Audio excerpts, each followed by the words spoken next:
सकाळपासूनच लगबग चालू झाली होती, कारण आम्हाला जायचं होतं शेगाव नगरीमध्ये. शिव पण तयार झाला होता आणि आम्ही पण. सकाळी लवकर निघू म्हणता म्हणता सकाळचे 7 वाजले. शिव तर काय टोपी घालून तयार झालेला होता. गाडीची वाट पाहता छकू, अक्को आणि अश्विनी उभे होते. कृष्णाची गाडी होती. गाडी आली. गाडी आल्यावर शिव गाडीत बसला. सर्वजण बसले आणि शेगावला निघालो ना, तर वाटी लावण्यासाठी दादा, कावेरा ताई, आई आणि रंजना मामी हे आम्हाला वाटी लावण्यासाठी आले होते. झालं असं आधीच उशीर आणि कावेरा ताईंनी ड्रायव्हर साहेबाला चहा ठेवला.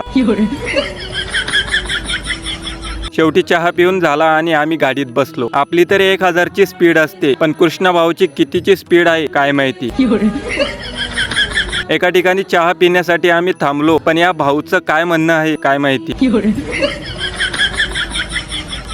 परशांची बायको भक्ती, मी, अश्विनी, माझ्या दोन्ही साल्या आणि शिव. आम्ही कुठेही गेलो ना तर शिवची पहिली पोटपूजा असते. भूक लागल्याने आम्ही एका ठिकाणी निसर्गमय ठिकाणी थांबलो. बाजूला तळे आणि मंदिर होते. शांत वातावरणात जेवणाचा आनंद घेतला. त्यानंतर पुन्हा प्रवास सुरू करून आम्ही अखेर पवित्र शेगाव नगरीत पोहोचलो. शेगाव नगरी पोहोचतात आम्ही पटापट गाडी पार्किंगला लावली आणि श्रींच्या दर्शनाची ओढ मनात घेऊन मंदिराच्या दिशेने निघालो. खास म्हणजे यावेळी मंदिर परिसरात मोबाईल नेण्याची कुठेही परवानगी नव्हती. त्यामुळे मोबाईल बाजूला ठेवून मन एकाग्र करून श्रींच्या दर्शनाचा आणि त्या पवित्र वातावरणाचा मनापासून आनंद घेता आला. दर्शन करून बाहेर आलो. शिवला घ्यायचा होता बॉल. शिवला नाही म्हटल्यावर बघा. वातावरण खूप गरम होते, त्यामुळे थोडा थकवा जाणवत होता. म्हणून आम्ही थंडगार लिंबू सरबत घेतलं. गाडीकडे जात असताना गोंदणं काढणे चालू होतं. अश्विनी म्हणायला लागली, आपण पण गोंदूया. ठीक आहे म्हटलं, पण पहिला नंबर तुझा.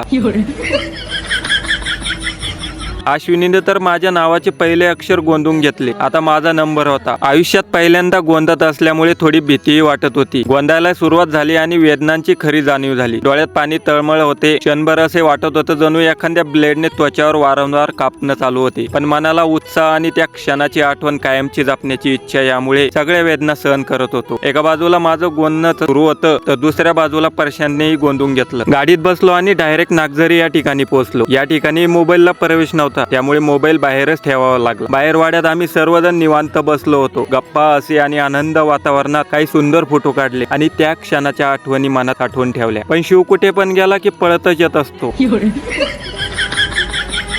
चला म्हटलं, सगळेच फोटो काढताय, मग आपण पण फोटो काढूया. आणि मस्त आम्ही फोटो काढले. कधी कधी फोटो हे फक्त चित्र नसतात, तर ते त्या क्षणाचे जगलेल्या आठवणीचं जिवंत रूप असतात. शेगाव नगरी पासून साधारण 7-8 किलोमीटर अंतरावर आनंद सागराच्या पुढे असलेल्या सिद्ध महालक्ष्मी मंदिरात आम्ही पोहोचलो. मंदिराच्या प्रवेशद्वाराजवळ असलेल्या नळाखाली हातपाय धुवून मन आणि शरीर प्रसन्न केलं. त्यानंतर एका मागोमाग एक चालत आम्ही थेट महालक्ष्मी मातेच्या गाभाऱ्यात पोहोचलो. या ठिकाणी नेहमीच भाविकांची मोठी गर्दी असते, पण एक विशेष गोष्ट म्हणजे येथे फोटो काढण्यास मनाई नाही. मंदिर परिसरात नव्हे तर गाभाऱ्यातही भक्तांना फोटो काढण्याची परवानगी आहे. त्यामुळे अनेक भाविक दर्शनासोबत त्या पवित्र क्षणाच्या आठवणी आपल्या कॅमेऱ्यात जतन करत होते. गाभाऱ्यात पोहोचून महालक्ष्मी मातेचं दर्शन घेतलं आणि त्या क्षणी असं वाटलं जणू गाभाऱ्यामध्ये एक अद्भुत दिव्य आणि प्रसन्न ऊर्जा भरून राहिली आहे. मातेच्या तेजस्वी मूर्तीसमोर उभं राहिल्यावर मनातील सर्व चिंता, तणाव आणि थकवा क्षणार्थ दूर झाला. पुढे जात असताना आम्ही बालाजी महाराजांचे दर्शन घेतले आणि त्यानंतर खाली तळघरात गेलो. तळघराची रचना इतकी सुंदर आणि आकर्षक होती की जणू एखाद्या प्राचीन भुयारी मार्गातून आपण प्रवास करत आहोत असा भास होत होता. या तळघरात एकाच ठिकाणी 12 ज्योतिर्लिंगाचे दर्शन घेण्याची संधी मिळते. पुढे जाताना राधाकृष्ण, श्री गुरुदत्त, साईबाबा, गणपती बाप्पा तसेच 33 कोटी देवतांचे प्रतीक असलेले पवित्र गाय पाहायला मिळते. प्रत्येक ठिकाणी भक्तिभाव आणि आध्यात्मिक एक वेगळीच अनुभूती मिळत होती. वरती आल्यानंतर काही दुर्मिळ वस्तूचे संग्रहालय पाहायला मिळाले. त्यानंतर गणपती बाप्पाचे दर्शन घेतलं. समोर मुलांसाठी विविध प्रकारचे पाळणे, खेळणी आणि मनोरंजनाची साधने होती. या सर्व प्रवासात आम्ही थोडेफार फोटो आणि व्हिडिओ काढले. मंडळी खूप दमली